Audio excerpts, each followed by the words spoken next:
আলহামদুলিল্লাহি রাব্বিল আলামিন ওয়াসসালাতু ওয়াসসালামু আলা সাইয়্যিদিল মুরসালিন মুহাম্মাদি ওয়া আলিহি ওয়া আসহাবিহি আজমাইন।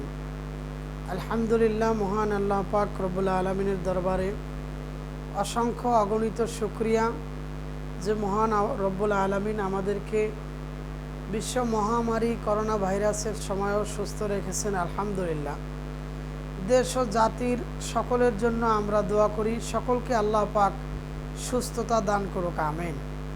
বায়োফ্লক ফিশ ফার্মিং মাদারীপুরের পক্ষ থেকে দেশ ও দেশের বাইরে সকলকে আন্তরিক মোবারকবাদ জানিয়ে আজকে আমাদের জরুরি একটি আলোচনা শুরু করব। সেটা হলো, আমাদের ফিশ ট্যাঙ্কে অনেকেই অ্যামোনিয়া কন্ট্রোল করতে আমরা পারি না। পূর্বের ভিডিওতে আমরা দেখিয়েছি বায়োফ্লকের সফলতা ও ব্যর্থতার কিছু কারণসমূহ, সেখানে আমরা বিস্তারিত আলোচনা করেছি। 192 নম্বর ভিডিওতে আলোচনা করেছি। আমাদের চ্যানেলটি বায়োফ্লক ফিশ টিভি, এই চ্যানেলে আপনারা বিস্তারিত পাবেন একটা ভিডিওর সাথে। আরেকটি ভিডিওর যথেষ্ট মিল রয়েছে, তো আমরা ইনশাল্লাহ দেখাবো এই সফলতা ব্যর্থতার যে কারণগুলো আছে। এটা অনেকেই ধৈর্য আমরা ধারণ করি না, তাড়াহুড়া করি, অতি তাড়াতাড়ি বেশি লাভ পাইতে চাই। এটা আমরা পূর্বের ভিডিওতে আলোচনা করেছি, সময় নষ্ট করব না। সঠিক জ্ঞান থাকা, এই ধারণাগুলো আমাদের নিতে হবে। গাইডলাইন সঠিক থাকা, একজন ব্যক্তি সমাজের উন্নয়নের খেয়ালে জনকল্যাণমূলক নিয়ত নিয়ে যে ব্যক্তি কাজ করবে, আমাদের সহযোগিতা করার জন্য এমন একজন ব্যক্তির পরামর্শ নিয়ে আমরা কাজ করতে পারি ইনশাল্লাহ। তো জি, বায়োফ্লক ফিশ ট্যাঙ্কে অ্যামোনিয়া গ্যাস কন্ট্রোল আজকের আলোচনার বিষয়।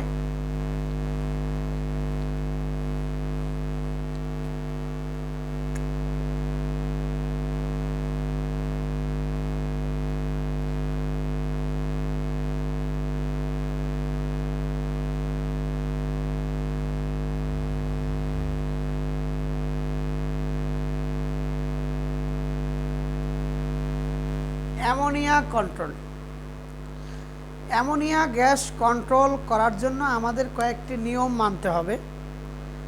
1 নাম্বার, পহেলা যে জিনিসটা আছে, অ্যামোনিয়া আসলে জিনিসটা কি? এটা মাছের পেটে একটি গ্যাস তৈরি হয় পানির গ্যাসের থেকে। অ্যামোনিয়া গ্যাস এটা পানিতে সৃষ্টি হয়, পানিটা পছন্দ ধরে অ্যামোনিয়া হয়। তো আমাদের বায়োফ্লক ফিশ ট্যাঙ্কে অ্যামোনিয়া 0.25, 0.50, 1, 2, এই 2 হওয়ার পরে আমরা আর সুযোগ দেই না। ভালোভাবে আমরা পানির যে ওয়াটার ম্যানেজমেন্ট আছে, পানি ম্যানেজ করা, এটা আমরা করে থাকি। কিন্তু পুকুরে দেখা যায় 8 পয়েন্ট হওয়ার পরে তাদের চোখে পড়ে, কারণ পুকুরে কেউ মিটার ব্যবহার করে না, যার কারণে মাছের অনেক সময় সমস্যা হয়ে যায়। 8 পয়েন্ট হওয়ার পর তারা অনেকেই মৎস্য অধিদপ্তরে যোগাযোগ করেন, ডাক্তারের সাথে যোগাযোগ করেন, কিন্তু ডাক্তার আসতে আসতে মাছের অনেক সমস্যা তৈরি হয়ে যায়। কিন্তু আমরা অ্যামোনিয়া কন্ট্রোল করব যখন 25 হবে তখনও মিটারে ধরা পড়বে পয়েন্ট, যখন 50 হবে তখনও মিটারে ধরবে, 1 হবে তখনও ধরবে, 2 হবে তখনও ধরবে। তো 2 হওয়ার জন্য 25, 50, 1 এই 3টা লেভেল পার করে 2 পয়েন্ট হতে হবে। 2-র পরে 4, এরপরে 8। তো আমরা 2 হলেই পানিতে লাল চিনি দিব, পানি কিছু চেঞ্জ করব। তো আসুন নির্দিষ্টভাবে অ্যামোনিয়া কন্ট্রোল করার জন্য আমাদের কি কি কাজ করণীয় আছে। 1 নাম্বার, অ্যামোনিয়া যেহেতু একটা গ্যাস, এটা কিন্তু খাবারের অনিয়ম, মাছের ওয়েস্টেজ খাবার এবং মাছের মলমূত্র থেকেই তৈরি হয়। তো এই অ্যামোনিয়া কন্ট্রোল করার জন্য একটা হলো অ্যামোনিয়া হয়ে গেছে 2 পার্ট। অ্যামোনিয়ার 2টি শাখা আছে। প্রথম হলো অ্যামোনিয়া কন্ট্রোল, অর্থাৎ অ্যামোনিয়া যাতে আমার ট্যাঙ্কে না হতে পারে, আমার ট্যাঙ্কে যাতে অ্যামোনিয়া না হয় এর জন্য কি কি করণীয় আছে। যেমন আমরা খাবার খেয়ে থাকি, আমাদের পেটে যাতে প্রচণ্ড পরিমাণ গ্যাস তৈরি না হয়। গ্যাস তৈরি হওয়ার পরে আমরা গ্যাস্ট্রিকের ট্যাবলেট খাবো, এবং গ্যাস প্রচুর পরিমাণে পেটে হওয়ার পর অনেক সময় আলসার হয়, ঘা হয়, অনেক সময় অপারেশন করতে হয়। তো অপারেশন এটা একটা কঠিন জিনিস। তার থেকে আমার পেটে যাতে গ্যাস না হয় শুরু থেকেই, এই জন্য আমি খাবারের আধা ঘন্টা আগে 1 গ্লাস পানি পান করলাম। খাবার খাওয়ার 20 মিনিট পরে আমি পানি খাইলাম। খাবারের সময় পেটের 3 ভাগের 1 ভাগ খালি রেখে 1 ভাগ পানি 1 ভাগ খাবার। এই রাসূল সাল্লাল্লাহু আলাইহি সাল্লামের সুন্নাতটি পালন করলে যেমনিভাবে আমাদের পেটের গ্যাস কন্ট্রোল হয়, ঠিক এমনিভাবে মাছের খাবারের ট্যাঙ্কের যে খাবার CN রেশিও মেনটেন, এটা যদি আমরা ম্যানেজ করতে পারি, খাবারের রেশিওটা কি পরিমাণ খাবারে কি পরিমাণ মল হতে পারে, কি পরিমাণ মল কন্ট্রোল করার জন্য কি পরিমাণ মোলাসিসের প্রয়োজন হয়, কি পরিমাণ FCOর প্রয়োজন হয়। আজকে আলোচনা প্রথম প্রকার অ্যামোনিয়া কন্ট্রোল। নিয়ম মতো খাবার দিলে যাতে ট্যাঙ্কে অ্যামোনিয়া গ্যাস না হতে পারে, এর জন্য 1 নাম্বার সঠিক মাত্রায়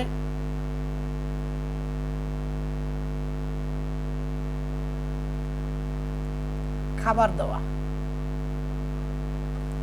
সঠিক মাত্রায় খাবার দেওয়া। এখন আসুন সঠিক মাত্রাটা আসলে কি। সঠিক মাত্রাটা হলো যে আমরা মাছকে যে পরিমাণ খাবার প্রয়োজন ঠিক সেই পরিমাণ খাবার প্রয়োগ করব। ট্যাঙ্কে অতিরিক্ত খাবার আমরা কখনোই প্রয়োগ করব না। অতিরিক্ত খাবার যদি আমরা ট্যাঙ্কে দেই, সেক্ষেত্রে ওই খাবারটা, অতিরিক্ত খাবার এবং মাছের অতিরিক্ত মলমূত্র এর মাধ্যমে ট্যাঙ্কে গ্যাস তৈরি হতে পারে। তো সঠিক মাত্রাটা জানার জন্য আমরা একটা হিসাব দিয়ে থাকি। মাছের যে পোনা আছে চারা, এই পোনার 4% খাবার ছোট মাছের, ধরুন 100 কেজি পোনা আপনার ট্যাঙ্কে আছে। এই আপনার হাউস, এই হাউসে আপনার 100 কেজি পোনা আছে। 100 কেজি পোনার জন্য আপনি 4% অর্থাৎ 4 কেজি খাবার প্রয়োগ করতে পারেন। 100 কেজি পোনার জন্য 4 কেজি খাবার। তো 100 কেজি পোনাকে আমি যদি 4 কেজি খাবার দিয়ে থাকি, তাহলে 50 কেজি পোনা, 50 কেজি মাছ থাকলে 2 কেজি খাবার, 25 কেজি মাছ থাকলে 1 কেজি খাবার, 12.5 কেজি মাছ থাকলে আধা কেজি খাবার। এটা আমার হিসাব। কিন্তু আমরা যেমনটি প্রতি বেলায় সমানভাবে খাবার খেয়ে থাকি না। কোনো সময় পেটের ক্ষুধা, মুখের রুচি ভালো থাকার কারণে আমরা অনেক খাবার খেতে পারি, খেয়েও থাকি। অনেক পরিমাণে খাবার আমরা খাই অনেক সময়। এইটা খাবারের রুচি এবং চাহিদার উপর নির্ভর করে। ঠিক এমনিভাবে মাছেও কিন্তু কম বেশি খাবে। এজন্য যে 4%-এর যে হিসাব আছে, এই হিসাবটির পরেও আরেকটি হিসাব আছে। সেটা হলো, ওখান থেকে বসেন, সেটা হলো যে আমার মাছ আজকে 4% হিসেবে 4 কেজি খাবার তার প্রয়োজন হিসেবে আসে। আমি 4 কেজি খাবার তাকে দিয়েছি, কিন্তু 4 কেজি খাবার সে রুচি মতো খাইলো কিনা, কিছু খাবার অতিরিক্ত ট্যাঙ্কের মধ্যে থাকলো কিনা, এটা আমার খেয়াল করতে হবে।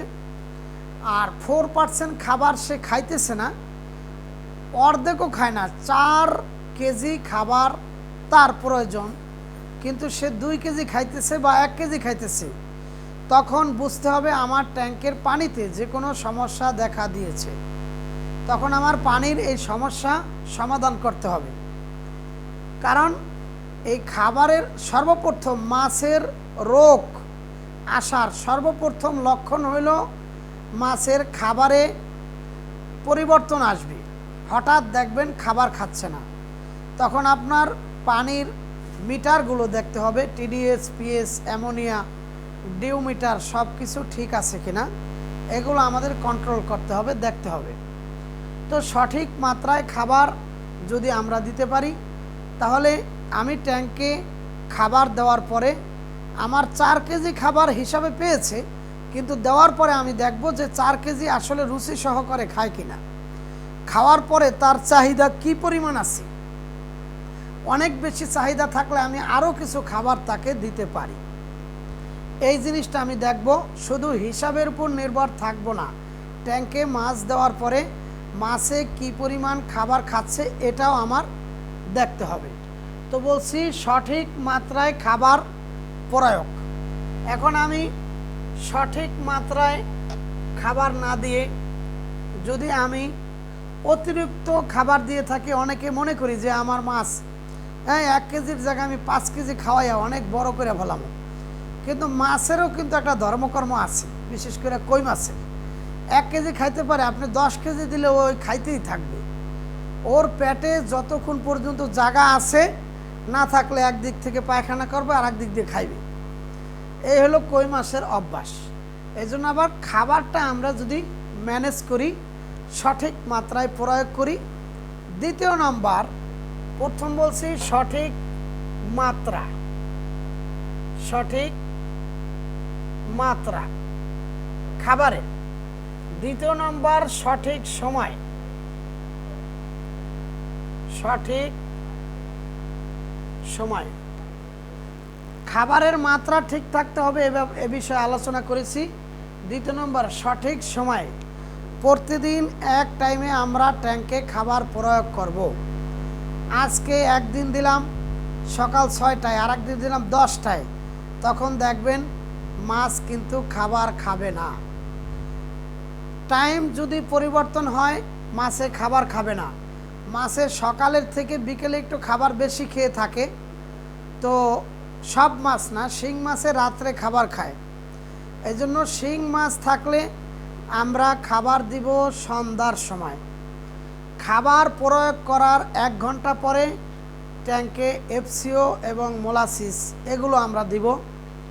তো সঠিক সময়ে দৈনিক একটা টাইম আমরা করে নিব, যেই টাইম আমাদের জন্য সহজ হয়। সকাল 6টা হোক, 8 ঘটিকা হোক, 7টা হোক, যেই টাইমে দৈনিক আমি টাইম মতো দিতে পারবো। বিকেলে সন্ধ্যার সময়, সন্ধ্যা আসলেই খাবার মাছে খায়।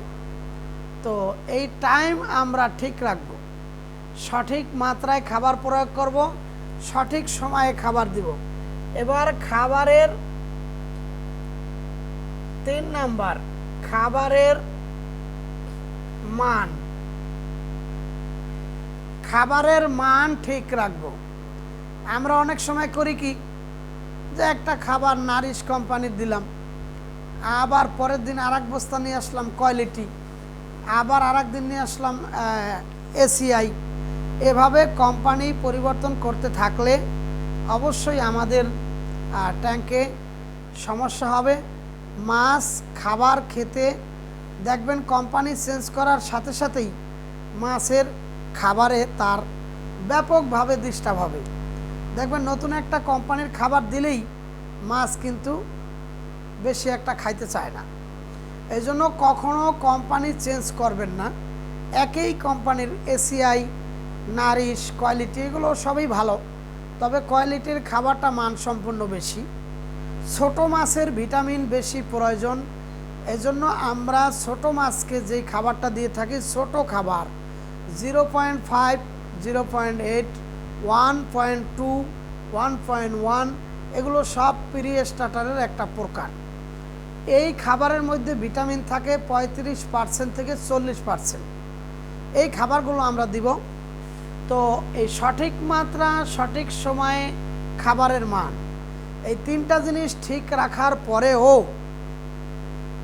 পানিতে যদি অ্যামোনিয়া দেখা দেয়, এটা আমি বলছি অ্যামোনিয়ার দুইটা পার্ট। একটা হলো শুরু থেকেই অ্যামোনিয়া কন্ট্রোল, তার মানে আমার ট্যাঙ্কে যাতে অ্যামোনিয়া হতে না পারে, এজন্য আমার নিয়ম ফলো করা। এই জন্য আমার এই কাজগুলো করতে হবে: দৈনিক সঠিক মাত্রায় খাবার প্রয়োগ, সঠিক নিয়মে খাবার দেওয়া, খাবারের মান ঠিক রাখা।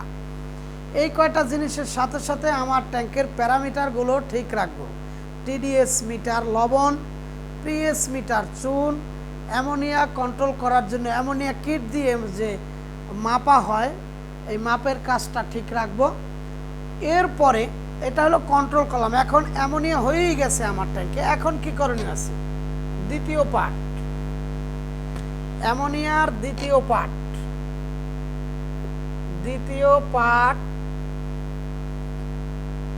অ্যামোনিয়ার দ্বিতীয় পার্ট, এটা হলো অ্যামোনিয়া হয়ে গেছে, নিয়ম নীতি সব ফলো করতে আমি পারি নাই, বা যে কোনো সমস্যা, বৃষ্টি রৌদ্র আবহাওয়া এর একটা পরিবর্তনের কারণে অনেক সময় একটা পার্থক্য আসতে পারে। তো অ্যামোনিয়া হয়ে গেছে ট্যাঙ্কে, এখন কি করণীয় আছে?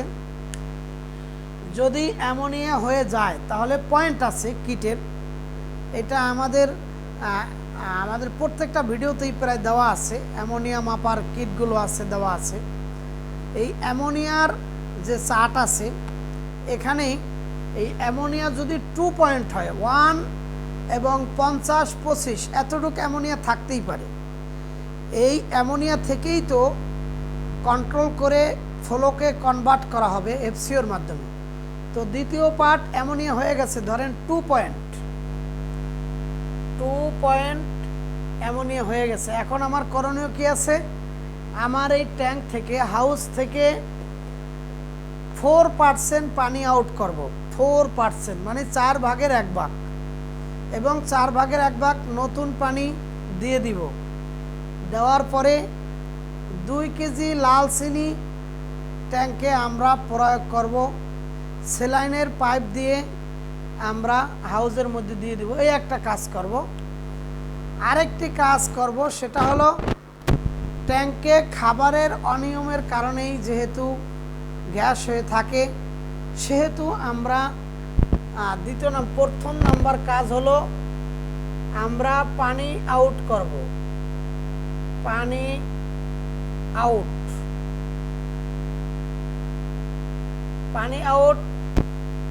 4%। দ্বিতীয় নম্বর কাজ লাল চিনি দিব 2 কেজি। তৃতীয় নম্বর কাজ, এতেও যদি কন্ট্রোলে না আসে তাহলে তৃতীয় নম্বর কাজ, এক বেলা খাবার বন্ধ রাখবো। একবেলা খাবার বন্ধ রাখবো। খাবার বন্ধ করার সাথে সাথেই মাছগুলো ট্যাঙ্কে যে সমস্ত ময়লা আছে, ওয়েস্টেজ খাবার আছে, এবং অ্যামোনিয়ার যে সমস্ত জিনিসগুলো আছে, এগুলো মাছে খাবে এবং অ্যামোনিয়াটা কন্ট্রোল হবে। তাহলে একবেলা খাবার বন্ধ করে আমরা অ্যামোনিয়াটা সম্পূর্ণরূপে ইনশাআল্লাহ আশা করি আপনারা কন্ট্রোল করতে পারবেন। তো পরিশেষে সকলকে আন্তরিক মোবারকবাদ জানিয়ে এখনই শেষ করব। তো শেষ করার পূর্বে আপনাদের কাছে আমাদের আবেদন থাকবে যে আপনারা ভালো করে জেনে শুনে এরপরে কাজ করবেন। কখনোই জানার ক্ষেত্রে আপনারা কোনো কার্পণতা করবেন না, এবং এক্ষেত্রে অভিজ্ঞ লোকের পরামর্শ নিয়ে আপনারা কাজ করবেন, যাতে আপনাদের কাজে কোনো প্রকার ত্রুটি না আসে। আমি সকলকে আন্তরিক মোবারকবাদ জানিয়ে শেষ করব। শেষ করার আগে আপনাদের কাছে একটি রিকোয়েস্ট করব। সেই রিকোয়েস্টটা হলো যে আপনারা যারাই বায়োফ্লোকে চাষ করতে চান, তাদের দেশের যে কোনো প্রান্তে আপনাদের ট্যাঙ্কে যে কোনো সমস্যা থাকলে আমাকে জানাবেন।